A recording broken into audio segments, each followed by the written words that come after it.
radius. And just a little introduction. Periosteum in children is really thick and easy to harvest. And it's the most important, it has the osteogenic cells, stem cells. And so it's the organ for bone repair. So it's logical that if you want to repair a bone, you use it. And in fact, these flaps are stem cells carrier, leading to a fast consolidation. And if you see this review, you can see that for recalcitrant non-union, these flaps provide bone union almost in 100%. The first of those periosteal flaps I described 17 years ago. And I've done a lot of papers, but still people have like a brain block about it's like a magical thinking that it's something irreal. But I have to tell you that this, among all the techniques I use, this is the most effective technique. Nerve transfer, nerve repair, whatever, tendon transfers, whatever. This is the most effective. As soon as the periosteum is vascularized in children, it's almost 100% effective. And I've obtained periosteum from 15 locations, and now I'm talking about one that is raised from the radius, the diaphysis. So the French in the 80s, 90s, did like an anatomical study suggesting the use from the radius. Then we studied the vascularization of the ulna and the radius, but we described the periosteum coming from the ulna, but we never used it from the radius, the diaphyseal radius. And then with time, I found indications. So the radial shaft is vascularized by the anterior interosseous vessel. So it's a periosteal flap based in the anterior interosseous vessels that provide vascularization in the middle distal half of the radius. And I use it for ulnar cellular arthrosis. This is the main indication, ulnar cellular arthrosis. And there is a mean, it's not important, but there is a mean of 10 periosteal branches. And this is the anatomical study. I just sent it to microsurgery journal. And so now I'm going to show you a case. So now here I'm raising the periosteum from the distal radius. You here see in the center the anterior interosseous vessels and the anterior interosseous nerve that has been separated. I'm just raising the flap. Previously, I have detached the FPL. And this is the case for 14-year-old with this non-union. It operated like three times in 2 years. This is the situation. So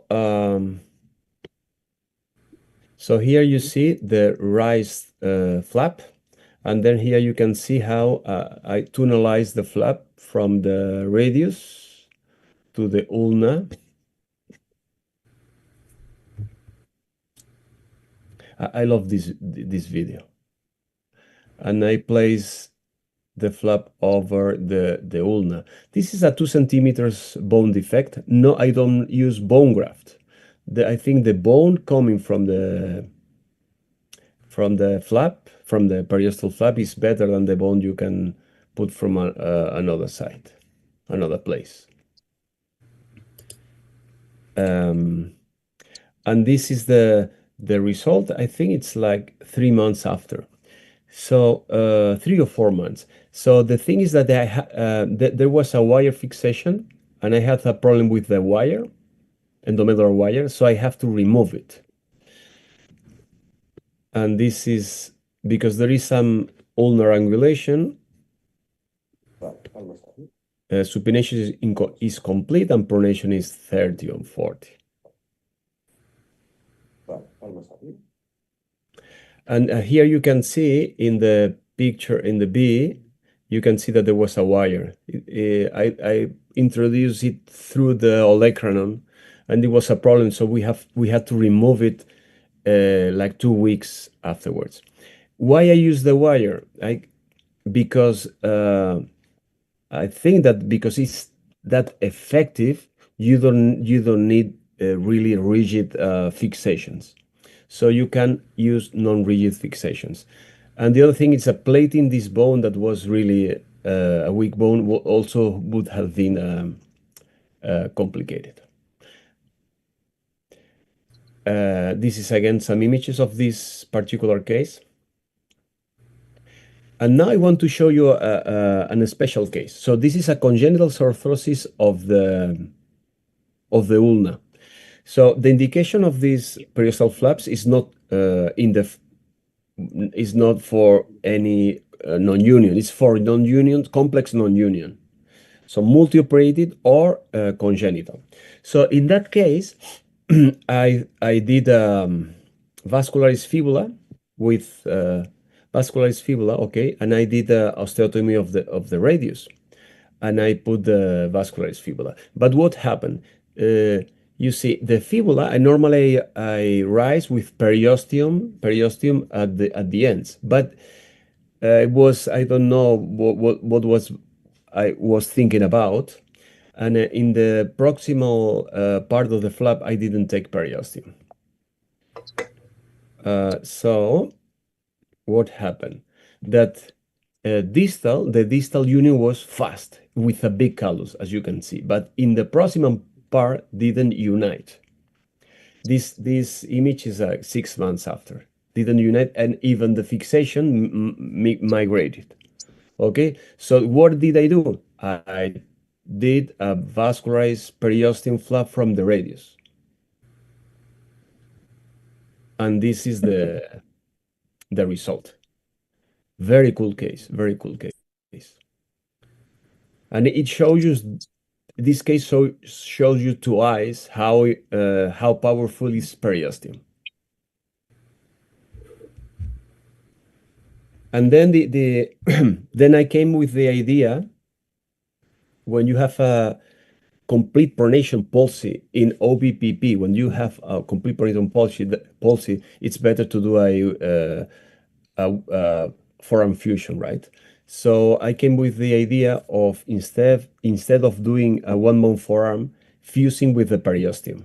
So you take a periosteal tongue from the. So I did first with the ulna, it's published, and now afterwards I did from the radius because the volar scars are nicer. So you take this and you put it like this after putting the forearm in 10 to 20 pronation degrees. And here you can see the flap. It's really easy surgery, and that's what you get. That's what you get in the forearm. So it's another way to take advantage of the periosteum from the radius based on the anterior interossous vessel. One more thing, you can take the periosteum based on the radial vessels, and you can use it to treat distal humerus non-union if you are not willing to do a micro. So pedicle with the radial vessels for the distal humerus. And now we have the privilege to have Liu Linfeng. So I invited Liu Linfeng the week of the 24th November, and I organized 5 days. So in every day he will do one finger reconstruction with his technique. So it's like a course. So if anyone is interested to come, just write to me. You will see the future. With Leo, you will see the future. And then I also want to promote this course. Scott, you will love it because it's in Mendoza. It's I love it. a wine place. And so we will have this course at December 2026. And I will show my periosteal flaps in cadaver 2 days, and Jayme his nerve transfers also in cadaver. Yeah, and it comes from India, Nanri. So thank you.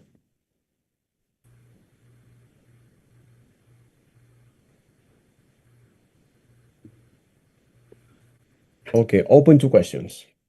Great. We have some questions in the chat. If you want, I can read for you. And Dr. Fawad is asking, how do you tunnel it over the interosseous membrane? And if what happened? Well, that's the first question. Then we have another one. So I take the easiest tunnel to tunnelize. So it depends on the location. The easiest and straighter way. It can be through the interosseous membrane. Yes, no problem. So the important thing is that the pedicle should have no periosteum. Otherwise, you will create a fusion, a forearm fusion. And what happened if the flap contracts? So the periosteum, when you raise it, it shrinks like 30%. It's not a problem, but in the femur, it shrinks like 50%, 50%. So it's not really a problem. So it might happens that the thing is, if you need to cover a big area of bone, then you need to take a free flap. My first option is tibia.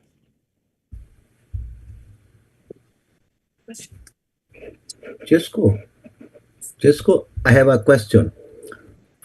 Are you listening? Okay. Yes, And yes. when at the beginning for pronation osteotomy, you use the periosteum of the ulnar, and then Yes. recently you move. Yes. Then my question is why? And second, should we put the periosteal flap just over the ulna, or should we open the periosteum of the ulna too? If you take Yes, from the rear. this is a nice detail. So I moved because of the scar. The dorsal scar, when you obtain the periosteum from the ulna, is really ugly, long and ugly. So it's a cosmetic thing. And on the other, there is another advantage. If you go from volar, then if you are not able to put the forearm in the position you need, 10, 20 of pronation, you can. It's the same approach for the one bone forearm that Scott Cousin described. So these are the two advantages. And the other question I forgot. The other question is if you have to open the periosteum that is receiving the flap. Yes. You open it and detach it, and you suture periosteum to periosteum, and it gives more callus. Yes. Right.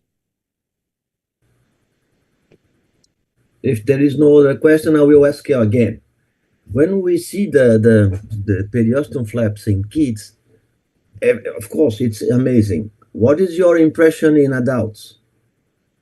And this is also a very good question. So now, so people is reluctant to use these flaps, but my friends are using in adults, and they are having very nice results. For example, it has been used the periosteum from the lateral arm have been used in adults, even. Yeah, give me 1 second. Okay.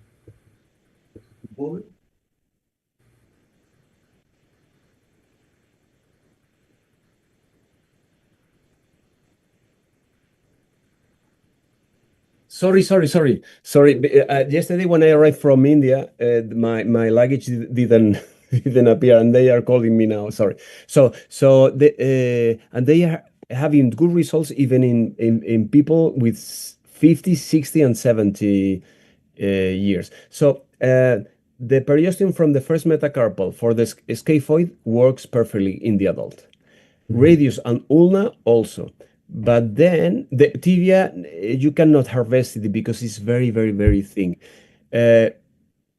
Fibula works, but we need to explore. We need to explore it.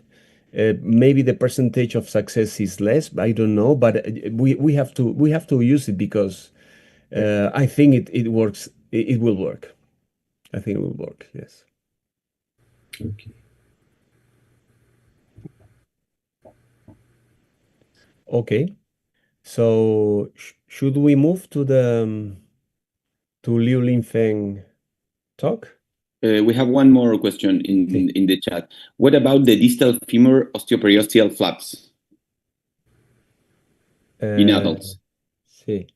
So not sure. So from the femur, I'm using three vascular sources.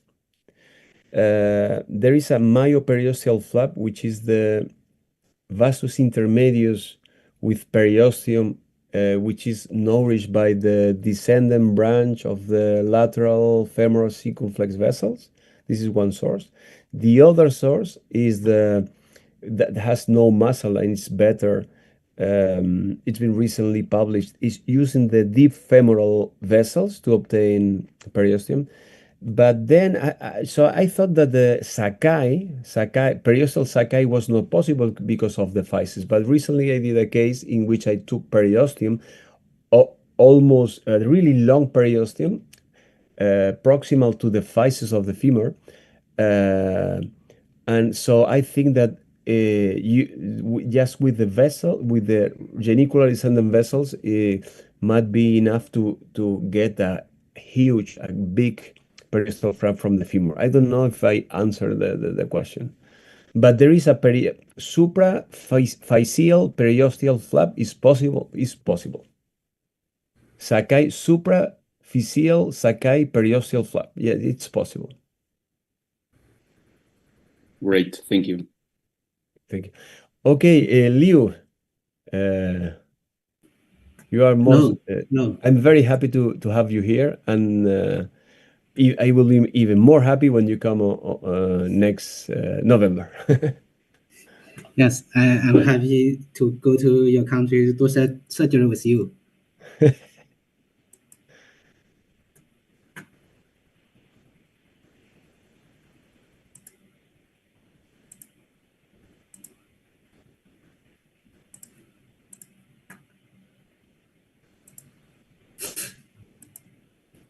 Oh, something is wrong. Account.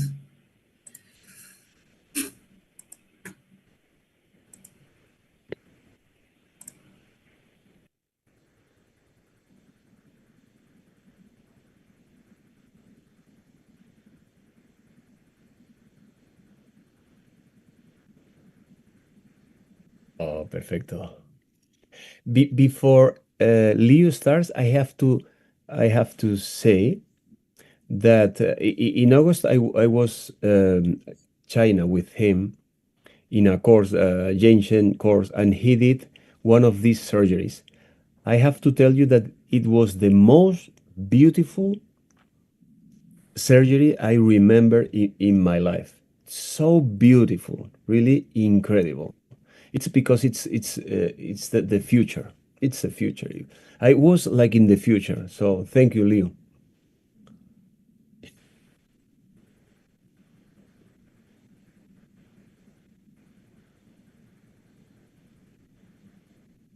And Leo do surgery without loops, only with the glasses, and no scissors, only with the knife, and no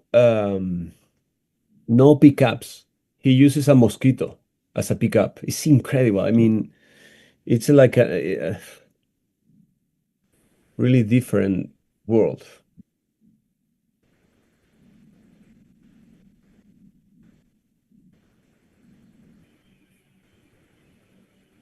Oh, it was okay some minutes ago, Liu. Can you hear me? Yes, Yes. we can hear you. It was okay, the presentation some minutes ago. So now Try it's to like share you are at again. the end of your presentation, Leo.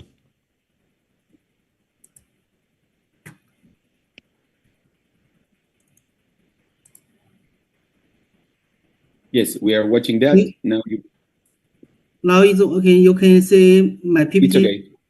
It's okay. It's okay. Hello, everyone. Thank you for my brother Soldado. Thank you for you invite me to have a chance to share my work.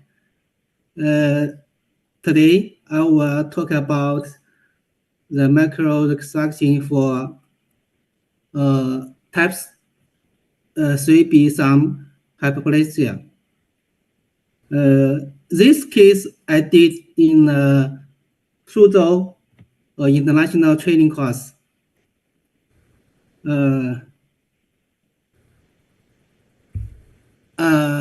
These days, we do several live surgery with Sen, Dan, Soldado, and Amo. I learn a lot from them.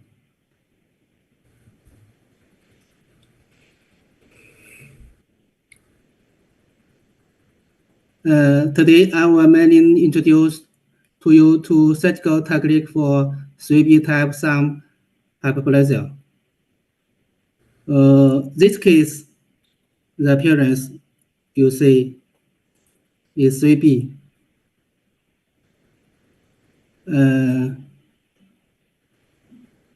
Before surgery, we will measure the length of the normal thumb, and this joint we will transfer to the foot.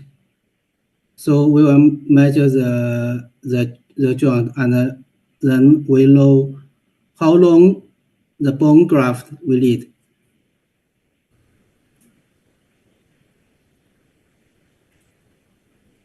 Surgical planning. We will use the second toe joint transfer to the thumb, and the thumb, the joint to the second toe.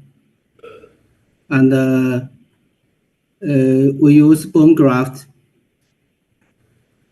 to extract the second toe.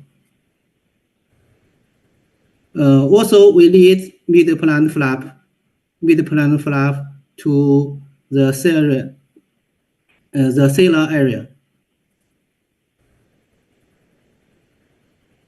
The dorsal side, the mid-plantar flap, we need skin graft.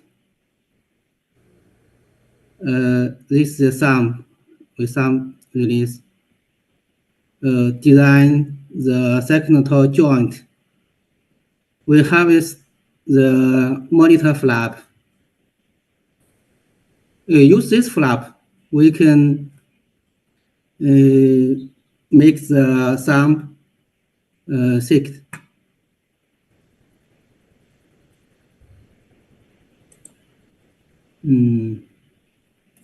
This picture, we see this case is not a common type, the artery.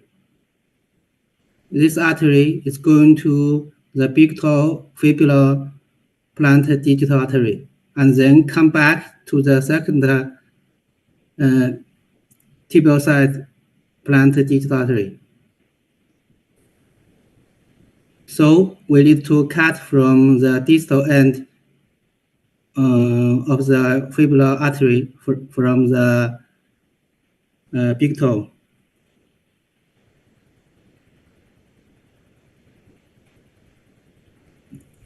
And also we need to protect the second plantar metatarsal artery. This is the second metatarsal artery. This is the branch to the joint. So we'll cut from here and protect the main artery. We harvest the bone flap. This is the bone, MP joint. The monitor flap. This is left flexion tendon, extensor tendon, the FDMA, the superficial vein. The medial plantar flap. This vein, this side we will the joint vein anastomosis here. This is the flap artery nerve.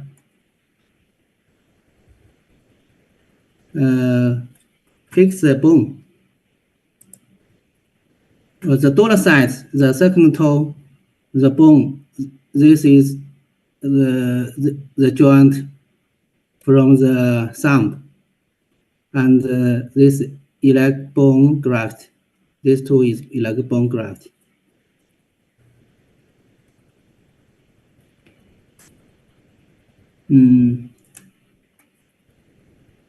Artery and vein anastomosis. The FDMA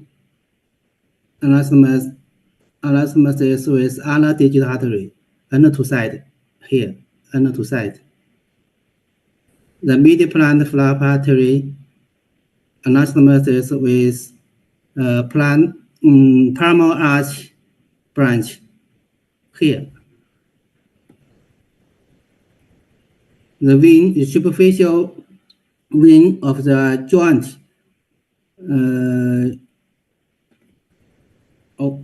Okay. It's wrong. Is to the distal superficial vein of the midi-plant flap that I show you. The proximal superficial vein of the midi-plant flap to cephalic vein. And the accompanying vein of the midi-plant flap to veins branch of the superficial palmar arch. This picture you can see the ulnar artery, digital artery. This is a joint artery, end to side. This branch of the palmar arch, superficial palmar arch, end to end, the artery. Tendon repair. Extension tendon, the toes extension tendon to EPL. I don't know if it is EPL or EPB or other tendon. Unless I repair this tendon. Flexion, we use the fourth FDS to FPL and the fifth FDS to opponent spasticity. This is a video. We see the design. Find the vein first.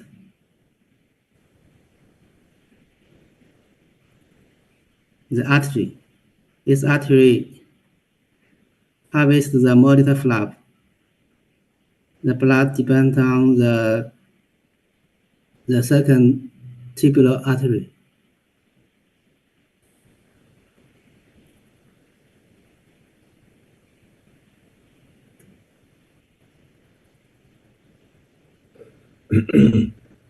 And I use knife.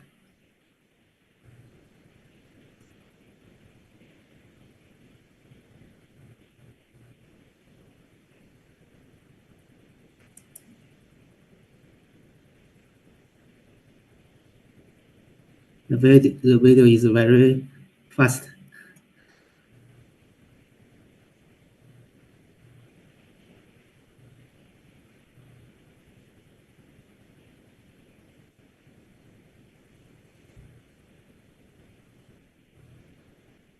We measure the bone length and the tendon.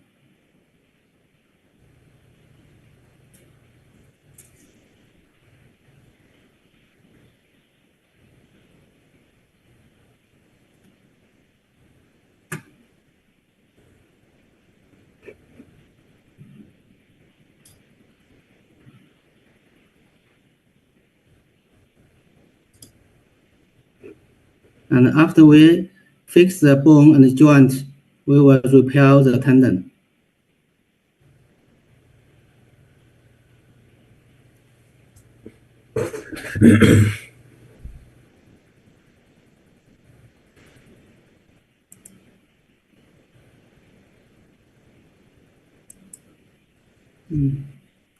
Okay. Okay.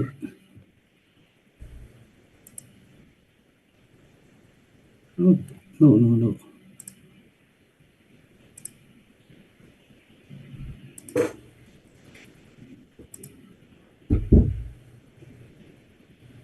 Oh, perhaps the bone flap and prepare the thumb.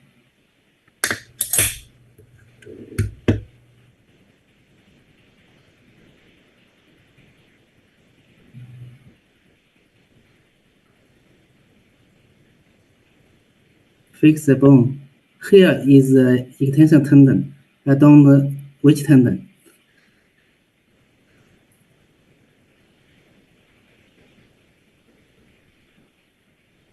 And transfer the fourth and the fifth FDS.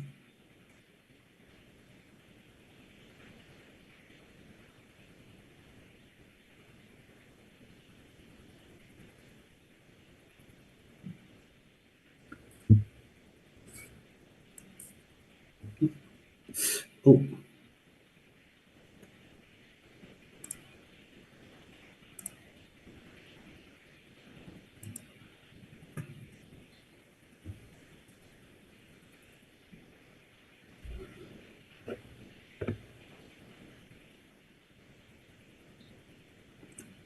After we repair the tendon, and then we harvest the medial plant flap.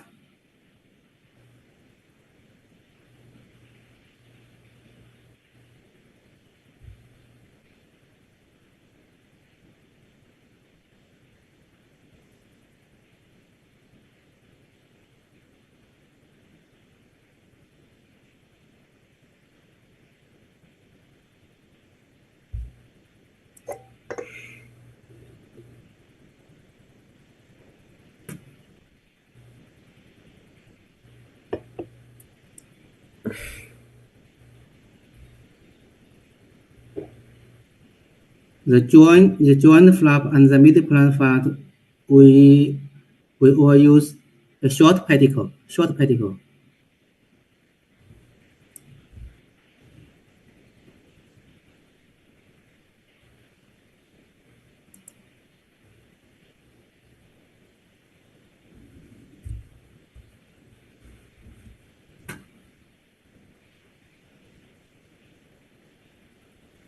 Harvest the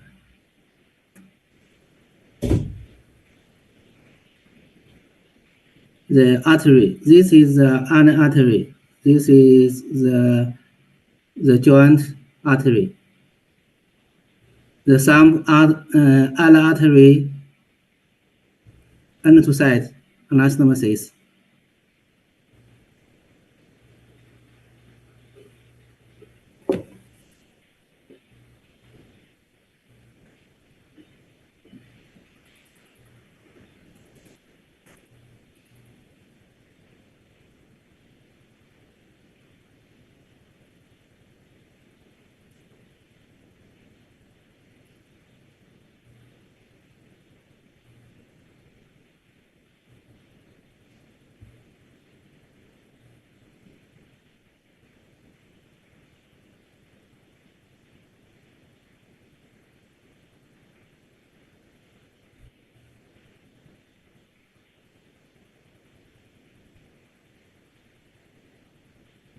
This method is first used by Charlie in my college, Dr. Chen Chao.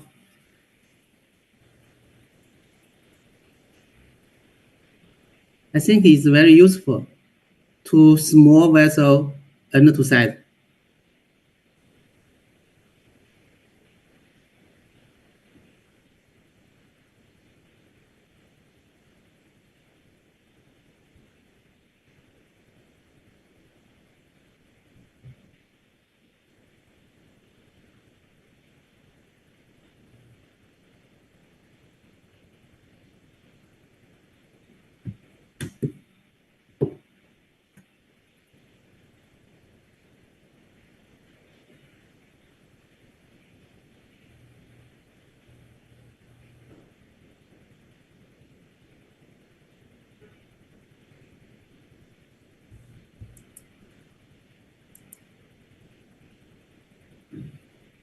the other side anastomosis.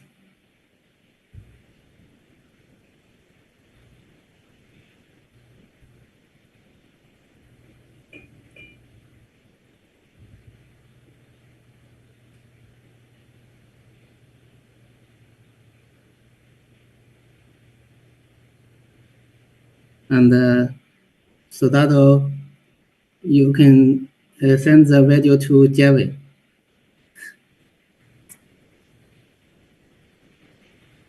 I will do.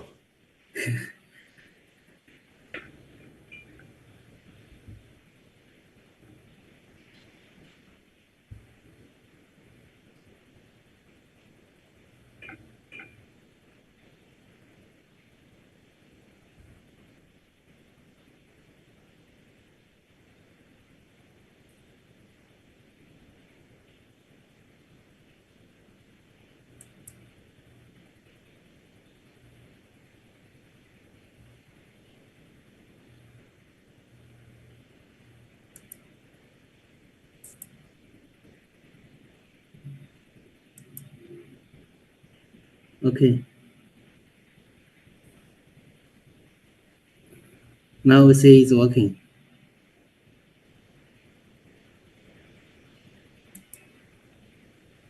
Okay. And then we anastomose the area vessel, close the wound.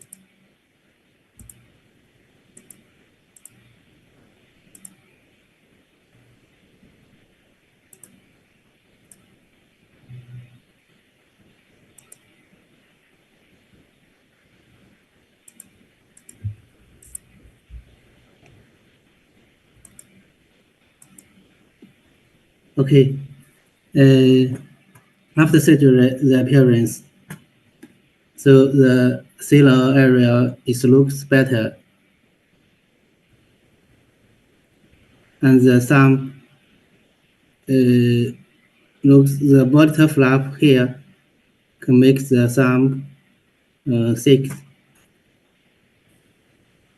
11 days later, we see the flap, oral flap is survived. The monitor flap, the middle plantar flap. It looks like a normal thumb. The dorsal, the skin graft survived the dorsal.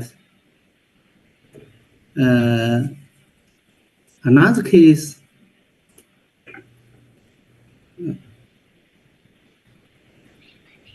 Liu, we are still seeing the video of the anastomosis. the video anastomosis. Yes, we are still seeing the video of the anastomosis. Anastomosis.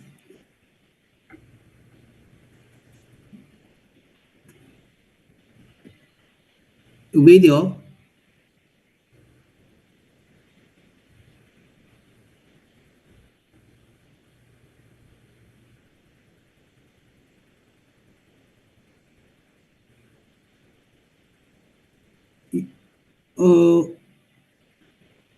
What you see? You want to see the anastomosis video?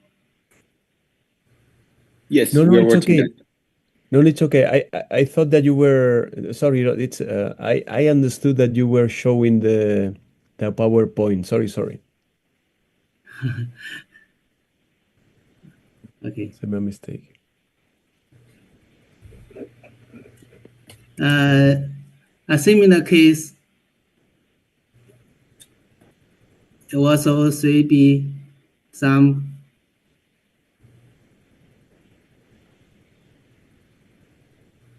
design the bone, the joint flap and the middle plantar flap. Harvest the second toe joint bone flap, the middle plantar flap. Fix the bone, the same technology.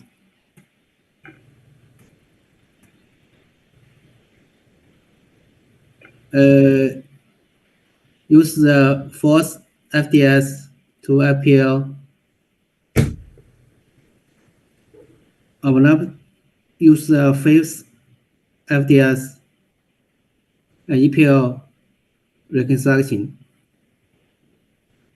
The one stage we do reconstruct all the tendon. After surgery, the appearance. And 1 year later, we see the dorsal side mobility. And 1 year, we see the appearance and the function, the PIP joint, the PIP joint and the MP joint work well. Liu, what we see in the screen is the video of the anastomosis. Hello, Soldado, can you hear me? Yes. Yes. 老师，那个屏幕那个 PPT 还没改，但是那个视频的啊，还没有吗？还没有，现在在看着视频的。哦，那是不是太大了呀？是不是太大了那个？是不是太大了？它没有翻过来吗？还没有那个吗？对对对，还没过来。哦，那是不是还要等一会儿啊？我结束共享，然后重新来吧，重新，我停止一下。哦，好的好的。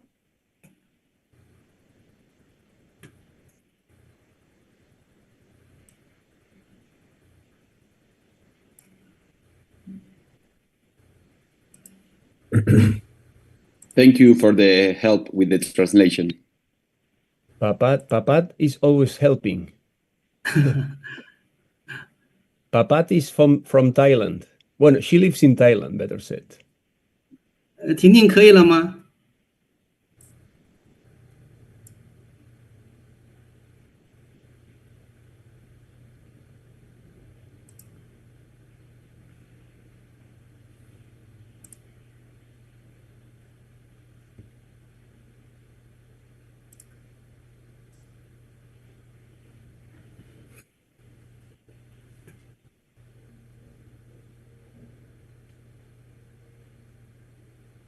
可以了，老师。可以了是吧？因为我用的那个是网页版，网页版呢就很多这种问题。哦，我这个 Room APP 出现问题了。哦，是有点慢的。现在可以了吗？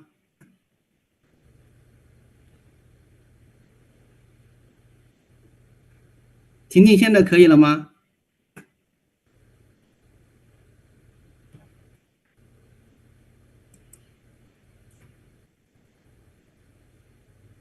可以了，老师，看见了。可以了是吧？Okay, I'm sorry. Because my Zoom app is not working. I use Zoom web. So now continue. This is a similar case.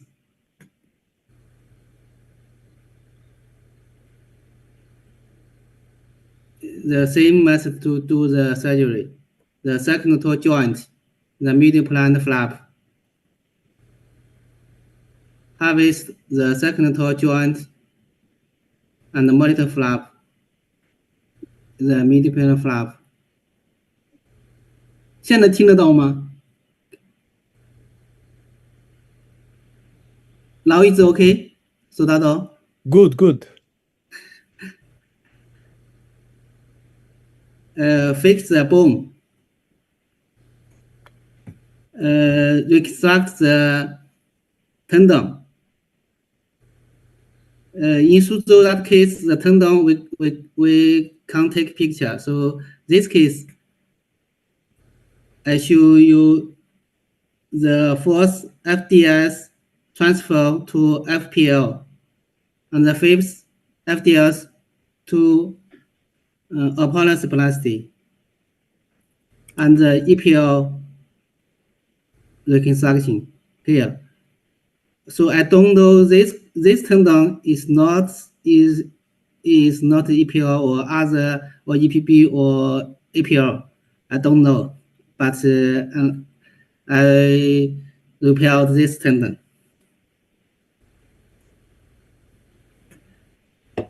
After surgery, we see the appearance. 1 year later, the dorsal mobility.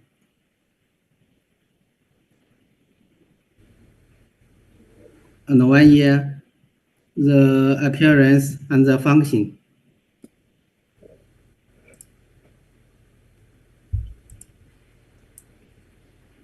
The video is okay, you can say. Good. Yes. Yes. The MP joint and the PIP joint is working well. And the patient can use some grabs the small and the big things.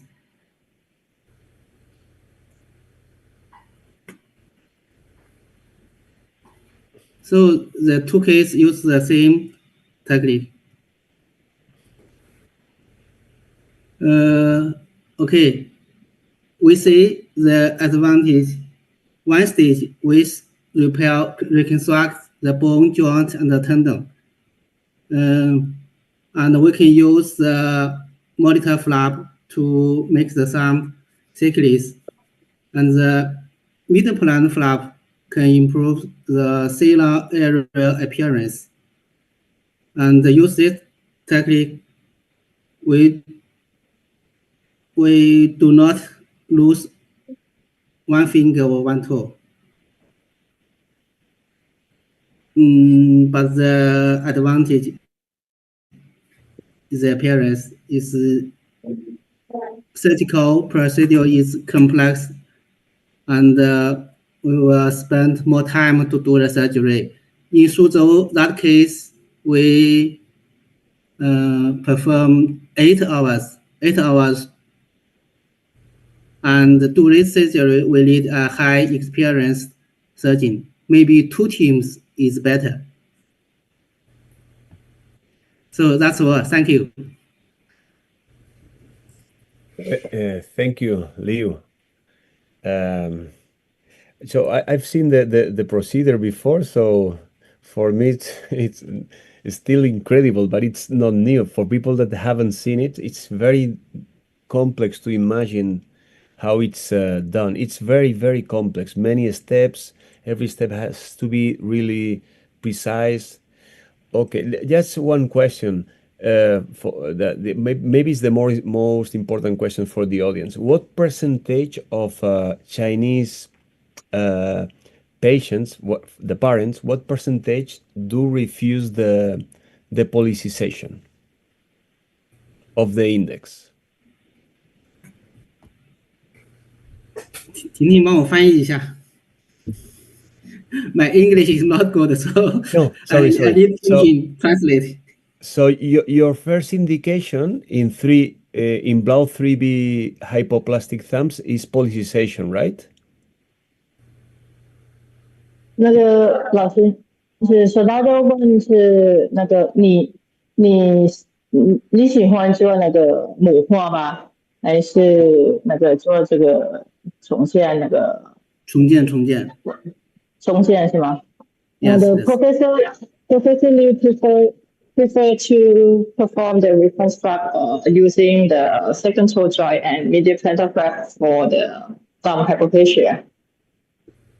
还有那个，他想问那个，是多少这个病人他们不想做那个这样的那个手线吗？多少病人？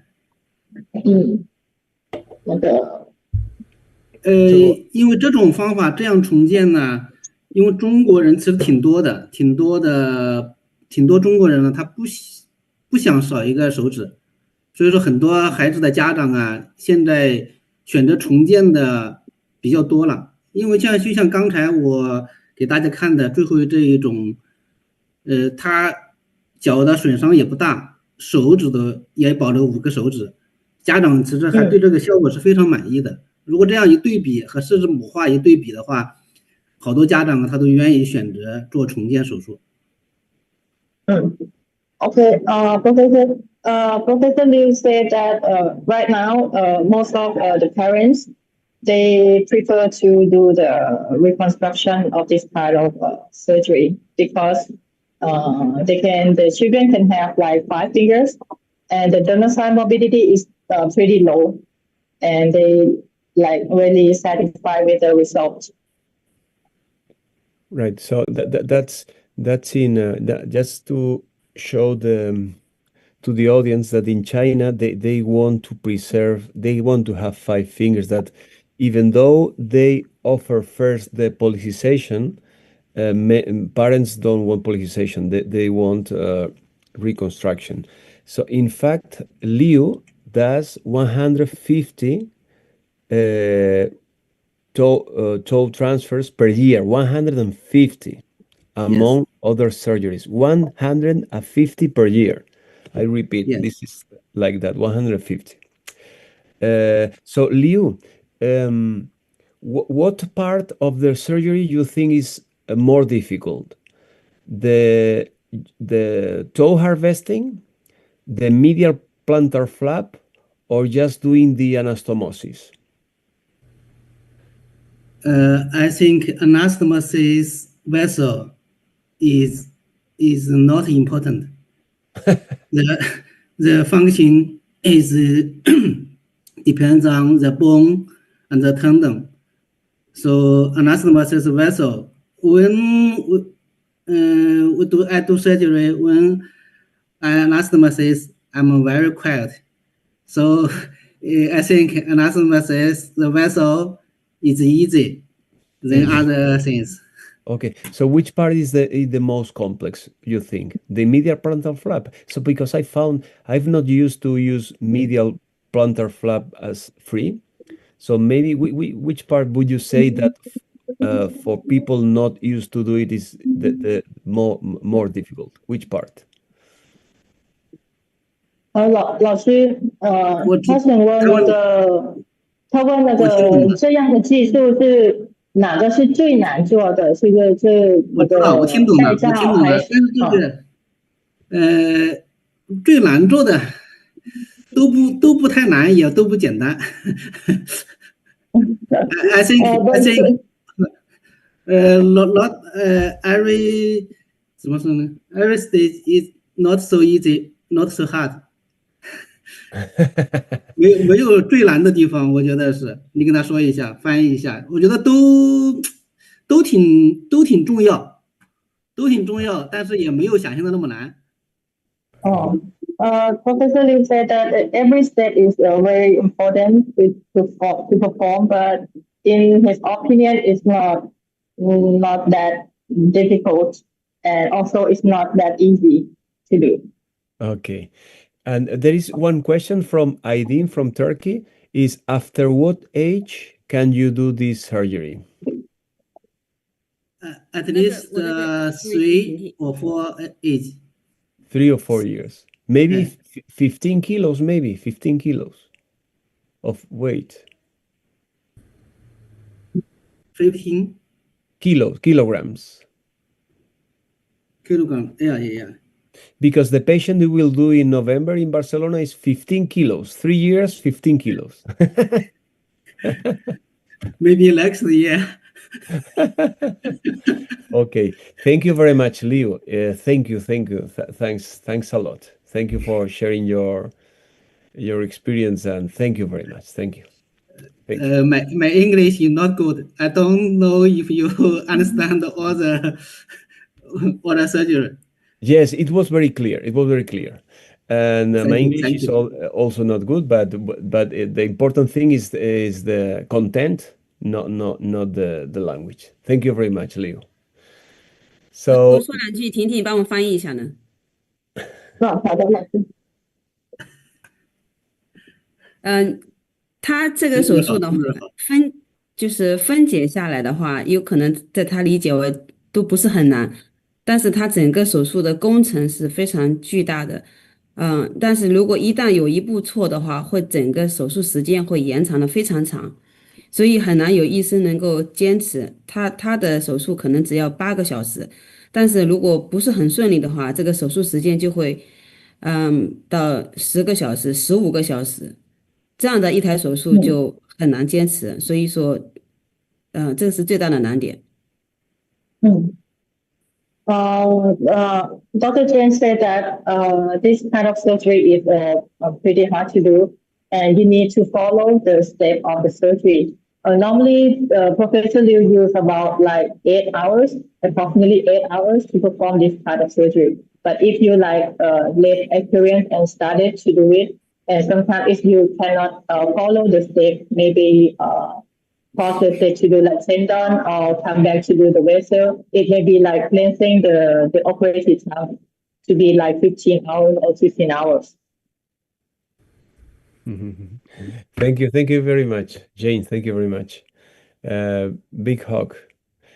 So now Jayme is gonna talk about dorsal rhizotomy to control to treat the spasticity. I think I've seen the results. I've helped him to do the surgery, and it's for me it's amazing. So you do the surgery, and just after surgery there is no spasticity, because we are talking about neurectomy, very distal neurectomy, but but we have a tool that is really effective, which is that, and we are not talking about that. No?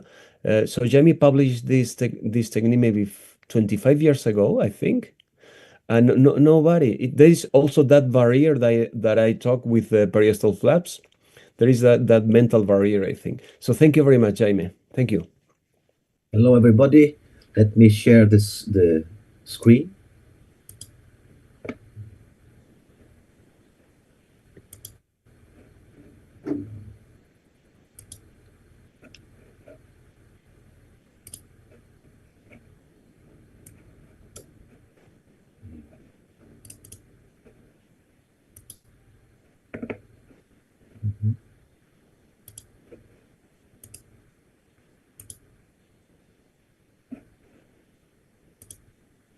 Is it okay?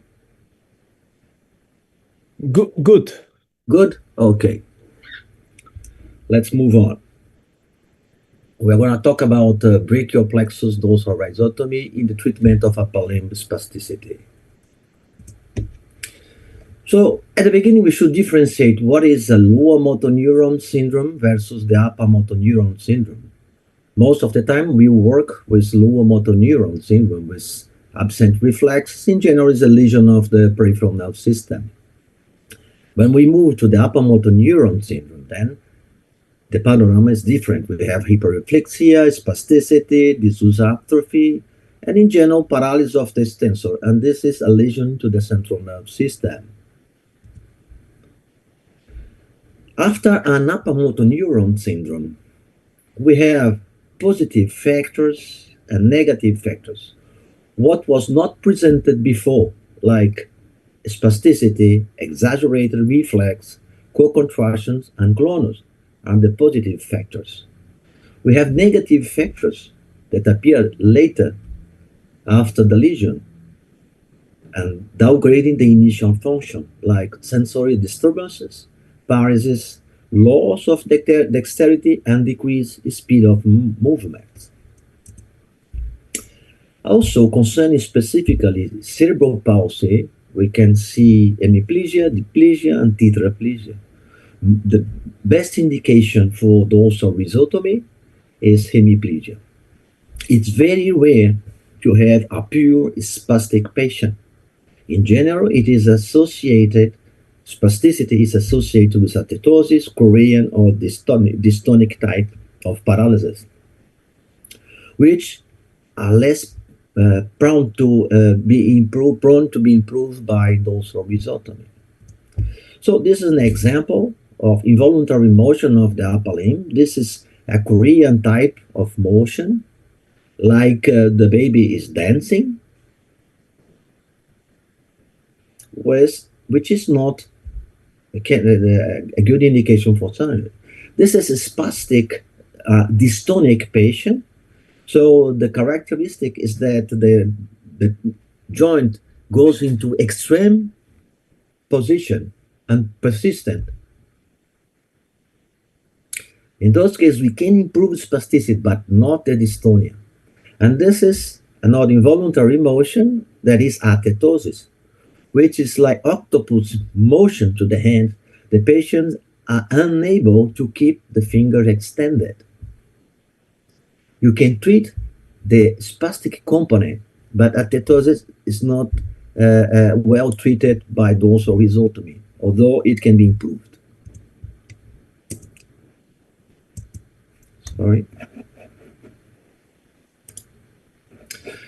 So, concerning the treatment of cerebral palsy, physiotherapy, there is not a single paper that shows without any doubt that physiotherapy really improves spasticity. When the muscles are being exercised and they are warm, okay, but 1 or 2 hours later, the muscle underwent spasticity again.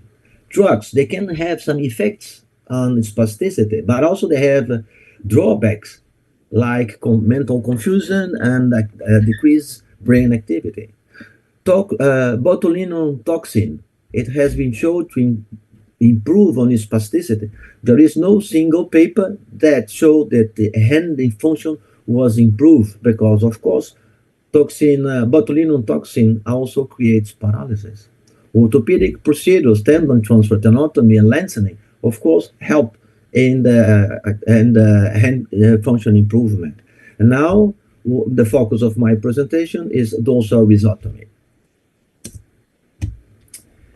In 1822, Bell, a English surgeon, Charles Bell, and Magendie from France, described the Bell's and Magendie law. What is this? They said and proved that the sensory stimulus from the skin and from the muscle travels through the dorsal root. And the anterior root was the main function related to motor function. The law of Bell's and Magendie has the same importance in medicine as the circulation described by Harvey. And the pathogenesis of the spasticity, or briefly, is that the stimulus from the muscle and the skin travels to the spinal cord and go to the cortex. And then the stimulus go back to the spinal cord, but they should be modulated by the cerebellum. And then there is a problem in the modulation or inhibitory activity of the cerebellum. And then they arrive without modulation and create spasticity. On the right side, we see a dorsal root, which is clearly separated from the anterior root by the dentate ligament.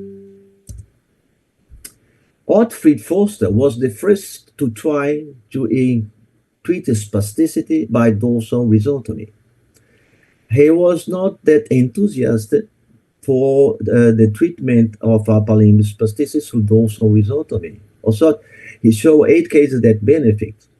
There was one big problem with the technique, is that they began in doing this dorsal rhizotomy based mostly in the treatment of pain by sectioning the dorsal roots. At one time, they section one root and preserve the other. So they create a scenario that recurrence was very common. And I want to tell you later on why our technique is different. So our experiences is on 110 hemiplegic or quadriplegic patients. But I will focus my presentation on this paper, a cohort study in which we did it in prospectively, including 20 upper limb patients.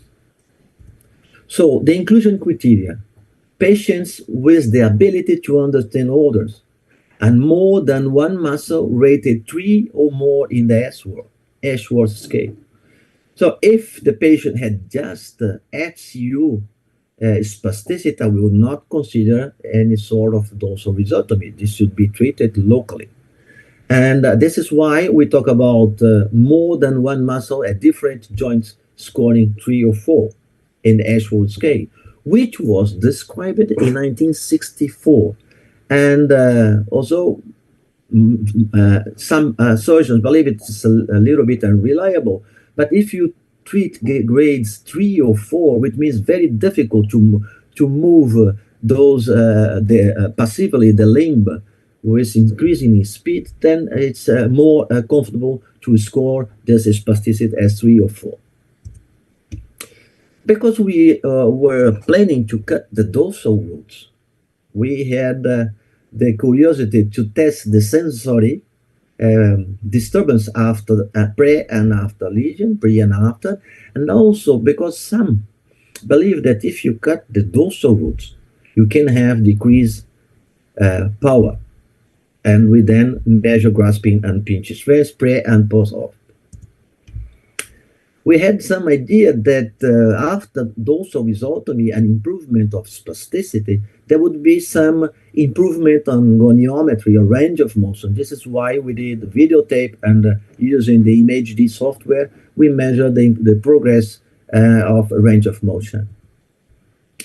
But important also was to test the hand dexterity. And then we choose the Jabson-Taylor test, which is a kit of activity like eating, writing, and then you have all the objects needed for that. And you time to see if dexterity and speed improved. And then another test, that is the box and block. The kids or children are supposed to move the block from one side of the box to the other side, and then we time. And in 1 minute, we see how many blocks they transfer from one side to the other. And also the PEDI, that is an inventory, a questionnaire about the activities in daily life that were improved after surgery. Concerning which root should be cut in the dorsal rhizotomy. So if the shoulder is spastic and elbow, we cut C5, C6. And if the shoulder, elbow, and wrist are spastic, we cut C5 to C7. And if the fingers also are spastic, affected by the spasticity, we cut C5, C6, C7, and C8 dorsal roots. This is the surgical position. The patient is prone. This is the incision on the skin. And on the right side, after the durmare is open, we clearly see the dorsal roots, which are divided. We don't need to remove any portion of the root. Even if the root gets connected, the axons from the dorsal root ganglion that outside the spinal cord cannot enter again the spinal cord because of the milieu, the environment of the spinal cord doesn't allow regrowth to the spinal cord. And because we're a little bit afraid of any sort of instability of the spinal cord, we reconstruct everything we have open. So the ligamentum flavel was sutured back, and then the bone chips removed. For the hemilaminectomy, we don't remove the entire lamina, just in one side of the affected arm. And then we put the bone chips back, just again to prevent any sort of spinal cord instability. So our result 1.5 years later, spasticity largely decreased, goniometry improved, range of motion, wrist extension and supination were the most improved motion, and together with shoulder abduction after dorsal rhizotomy. Dexterity, grasping strength, surprising for us, improved in 18 of the 20 patients, and pinch strength in 20 of the patients. And they all, parents all of them told they have, the patients now have improved their daily activities. And how about the sensory problem or sensory function after cutting the sensory dorsal roots. So if we cut just 2 roots, 2-point discrimination was equal to pre-op. 3 roots, 5 millimeters. So pre-op was a little bit decreased. And in 4 roots, 10 millimeters, which is very acceptable. We have one patient that completely lost sensation in the third and fourth finger. And in 3 patients, there was improvement in sensibility. And the reason we don't know why this sensibility was improved pre-op, post-op. After we end the study, and this did not account to improvement we observed, several of our patients, more than half, are now candidates for orthopedics procedure. So our first attempt is not orthopedic procedure, it is the dorsal rhizotomy. Let's show a few cases. This video is short, but it's still of interesting.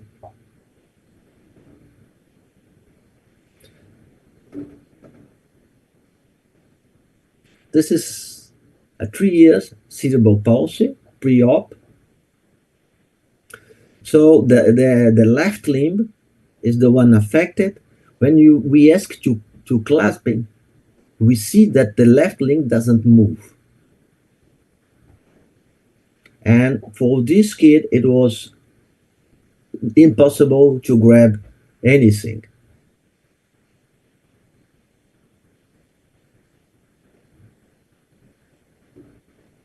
"12 months later, after dorsal rhizotomy, C5 through C7, this is the improvement. Now the arm move, restraints have largely decreased. And she got some supination. And now she's able to grasp and release.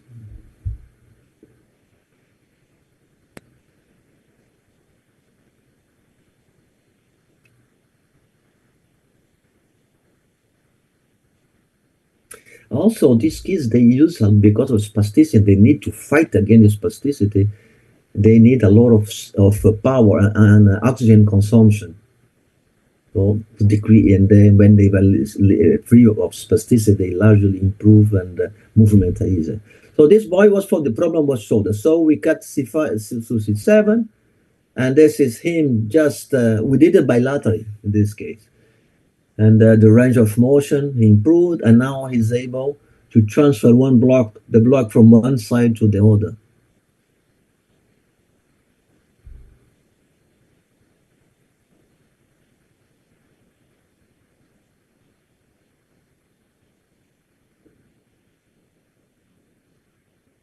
An important grasp and release. This is another case just to show you the improvement of dexterity and speed of motion. Hemiplegia, right side, he needs the left hand to support the cone, and him 6 months after C5 to C7. How dexterity improve and speed and control. It doesn't need the support of the other hand.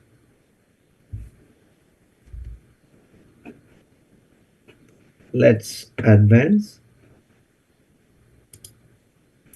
So a more recent case. This is the pre-op hemiplegic patient, right side, in which I asked this kid to grab the purse in the floor.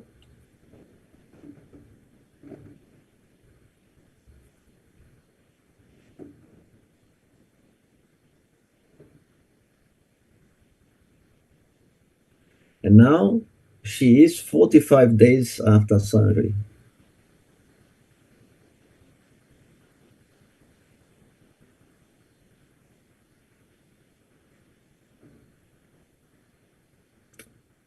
And I challenged her. I said, put the puppet on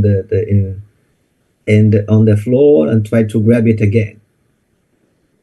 1 second. So also fatigability is less pronounced because they need less energy to move their hands. Let's see what else we have. Okay, another case. This is one with that lost sensation to the on the little finger. This is the post-op.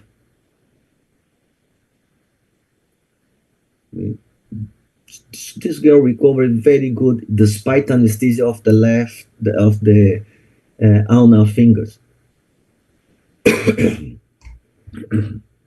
Large improved range of motion on the shoulder, hand. She was now able to lace the shoes. And proprioception, what is important thing now? We all believe that after we cut the dorsal roots, proprioception would be impaired, but it isn't.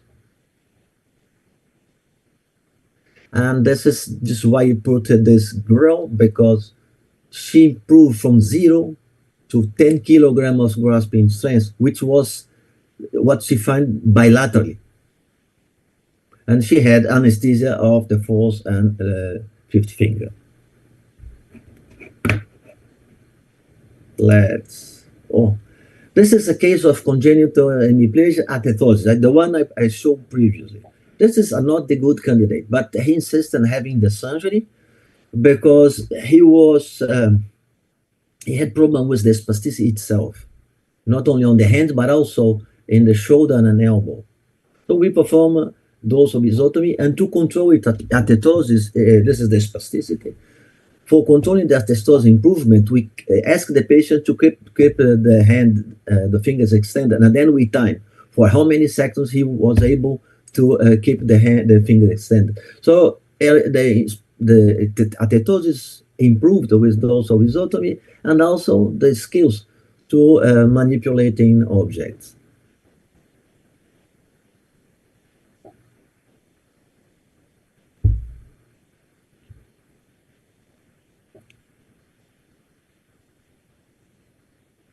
Yeah. Okay. Until now, I talk about brachial plexus dorsal rhizotomy for cerebral palsy. Now I want to talk a little bit about traumatic brain injury, spinal cord, and stroke, and to treat the spasticity in this condition by dorsal rhizotomy. Spinal cord lesion, central cord mostly, which is associated with the spasticity, is among these three is the one with better results. Traumatic brain injury is the second one, and the strokes is less. And we can in strokes we can improve spasticity, but most of these cases they have tremendous loss of motor coordination. So this is an example of traumatic brain injury. This patient was in intensive care unit for 4 months, and they did everything, including phenol blocks and intrathecal baclofen, and then they called us to see if we could help them. Then, because of spasticity and contractures, we could not touch the patient because he was in extreme painful condition.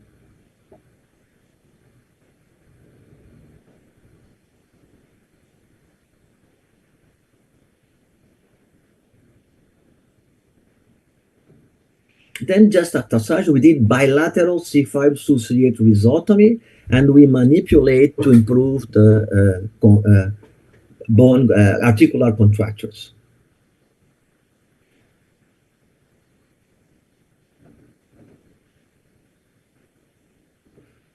Six months, he's still at the hospital.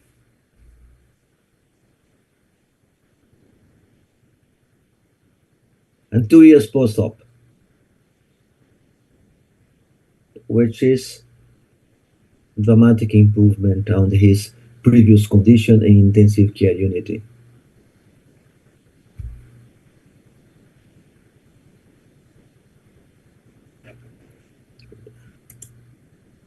This is an interesting case of a central cord injury, left side. So look that because of spasticity, this patient needs to decompose the motion to reach the mouse.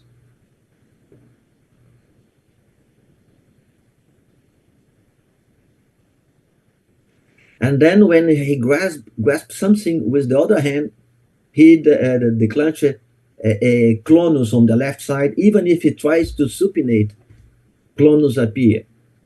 And this is him, good control of motion pre-op, but try to imagine just the speed and visualize the speed. He need to do it very slowly. And this is his scene post-op, 6 months post-op. This is him with, again, moving the object from one side to the other. 2 years later, he still improved, and now he took 6 months, 6 seconds to remove all the rings.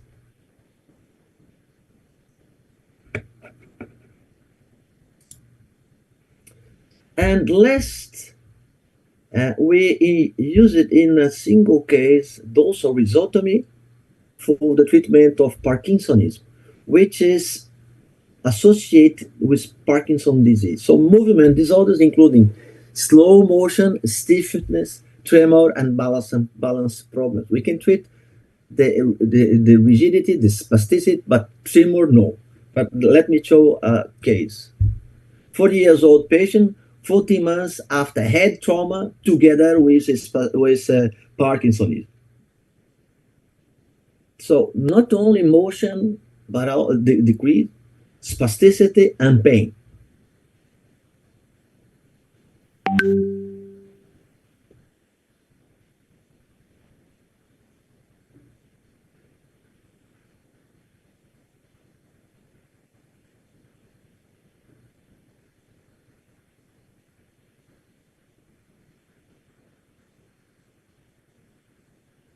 So his left limb was useless to him. And then 48 hours later, in general, after dorsal rhizotomy, they take 2 days to recover proprioception. This is the second day he was able to touch the thumb, contralateral thumb, with the eye closed. First, we train with the eye open, and then with the eye closed. And then they see 14 days after surgery. Of course, the limb is not normal, but I mean, this is in a better situation regarding pre-op.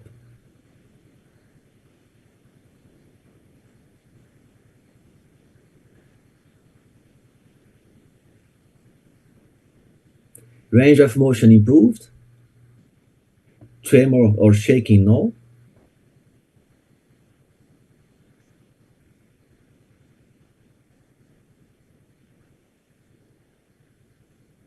The speed of motion improved.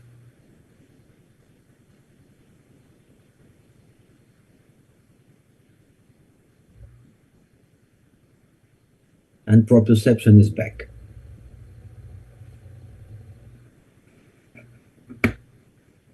Let's see. So, dorsal rhizotomy should not be seen as a single one modality of treatment.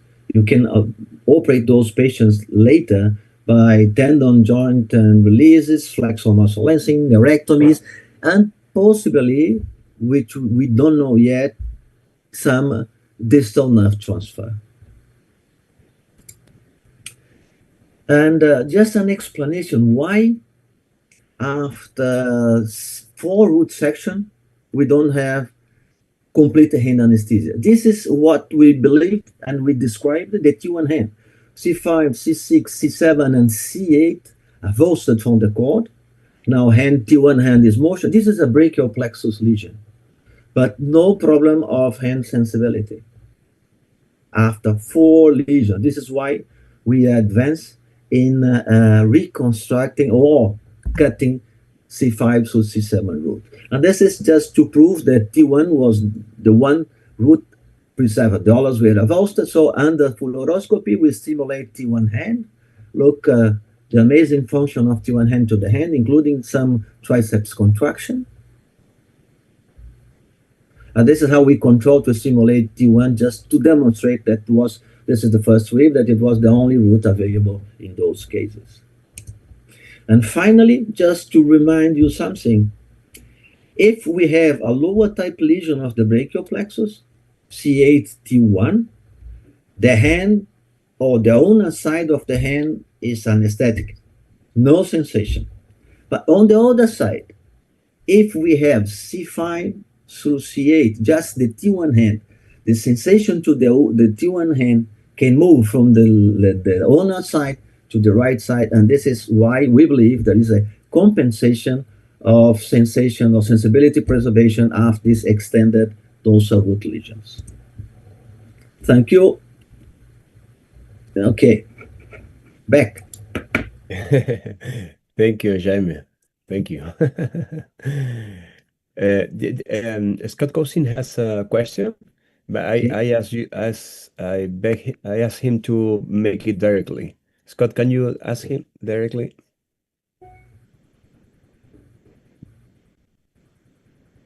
Okay, the question is if you believe that spasticity creates pain and it creates a spasticity. So like a circle, vicious circle. I think so, mostly when they try to move. And then to avoid motion and pain, they stop moving. Okay. Then, so yeah, there is a cycle. So mostly in traumatic brain injury. Okay, Jayme, many questions. Let me. So comparison between. So I would change the question. What do you think about hyperselective neurectomy? And I will that C7 section, C8 section. How do you compare your technique with the distal neurectomy techniques?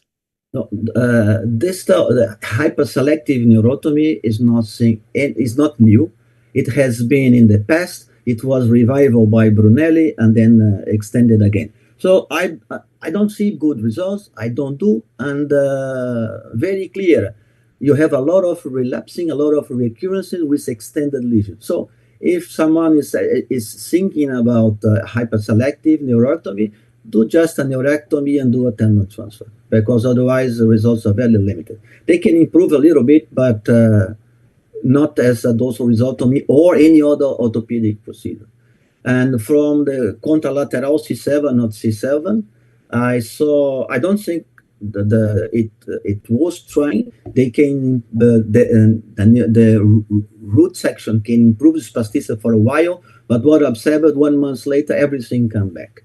And the results are completely different, but also for contralateral and homolateral C7, you have your 20 case you presented in Baltimore with no improvement. You can say a few words later on. Okay. So there is one question from Monica Ursay.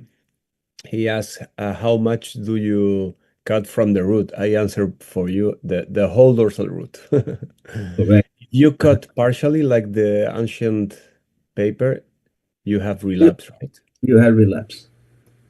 So concerning the C7, I mean, my ratio is that if you cut C7 in a contralateral transfer in a brachial plexus lesion and you don't have donor side defects, also when you cut for treatment of spasticity, the other roots will grow and adapt all the territory of the donor, and the spasticity should not change in a pronounced way.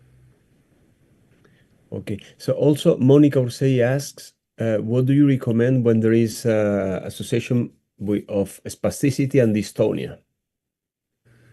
And I think you can do the dorsal rhizotomy, and then you treat dystonia later on. But it should be clear that dystonia is not that influenced by the dorsal rhizotomy. The spastic component, yes.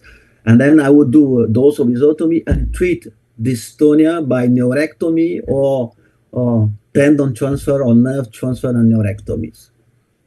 Distal in the forearm. Okay. There is a question about complications following hemilaminectomy. I mean, bone complications, if they're talking about the deformity, we have none. Deformity, spine deformities, yes. Yeah, we have followed this kid for 5 years and then controlling on the radiographic image, and there was no spinal cord instability. if done in laminectomy. And if the case we did bilateral, we did a replacement laminectomy, so laminoplasty, we put it back, and we didn't have any complication like a swan neck on the neck. Okay. So, I think that's all the questions. So people, I think one reason not to, but it haven't spread is like we are afraid about big complications, not because we are operating intranurally, yes, Intradural, intradurally. So, have you had any big complication? The big infections is zero. No infection. Even operating in Cuba was no. This is zero. It can happen, okay, but it's zero. We don't give post-op antibiotics anymore. And in kids, especially, you can have some leakage of liquor, the CFs. And then the case we had, we treated just by drainage, lumbar puncture drainage. And so I don't think we have many complications. The big complications was anesthetic fingers, or ulnar fingers, in 2 cases. 2 cases, perfect. And Jayme, any other combination, for example, C5 to C8 and T1, and you keep C8, C5 to C7, you keep C8 and you cut T1. Any other combination has sense? No. What we saw is that with time we became more aggressive. For instance, C5, C6 we don't use anymore. I will always take C5, C6, C7. And if I need to take C8, and if I have just think about C8, I will cut. Great. Okay, I think there are no more questions. And so thank you very much, Jayme. I think it's been a very nice session. No, Jayme, thank you. Yeah, just some questions. If 2 years, about the one I was reading, at least 3 years old, if the child is too small for the postoperative rehabilitation. No, they don't need any sort of different rehabilitation because they are free of spasticity. They increase their range of motion and dexterity by themselves. It was a question for the thumb reconstruction, Jayme. I read it. Sorry. But at least I answered in the same way. Yeah. So, but I have a question. So, when do you think that the spasticity in a cerebral palsy, because with age, spasticity, I think decreases. So, what do you think the spasticity is stable to this hour? Now, this is the spasticity that patient has. So, let's do surgery. Anyway, but the story that spasticity improves over time is not true. Okay. It's not true. Doesn't improve anyway with time. It's other sort of involvement. If it's an adult, for sure, no improvement. Spasticity is some sort of central nerve plasticity. It does not appear immediately after lesion. It can take days or weeks to appear. But after it appears, it is irreversible. So doesn't change.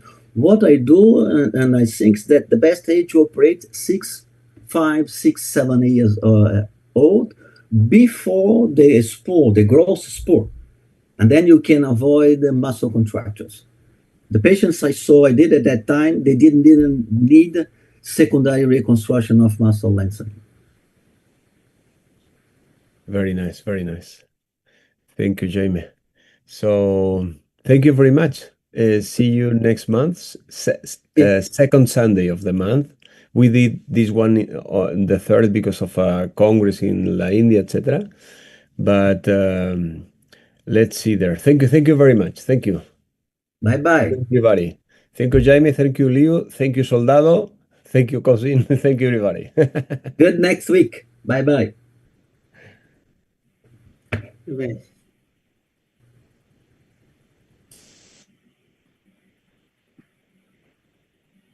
Recording stopped.